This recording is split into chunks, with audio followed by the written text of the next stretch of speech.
আওয়ামী শাসনকালে গুম, খুন ও মানবতাবিরোধী অপরাধের মামলায় হেফাজতে থাকা ১৫ সেনা কর্মকর্তাকে কারাগারে পাঠানোর নির্দেশ দিয়েছেন আদালত। বুধবার সকাল থেকে আদালত এলাকা জুড়ে বর্ডার গার্ড বাংলাদেশ, র্যাব ও পুলিশের সদস্যরা কড়া নিরাপত্তায় মোতায়েন ছিলেন।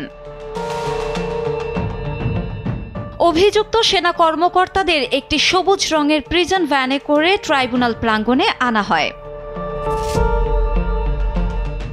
আন্তর্জাতিক অপরাধ ট্রাইব্যুনালের প্রধান প্রসিকিউটর তাজুল ইসলাম জানান, শুনানি শেষে ট্রাইব্যুনাল মোট ১৫ জন সেনা কর্মকর্তাকে কারাগারে পাঠানোর নির্দেশ দিয়েছেন। এই কর্মকর্তাদের কোন কারাগারে রাখা হবে তা সরকারের সিদ্ধান্ত অনুযায়ী কারা কর্তৃপক্ষ নির্ধারণ করবে।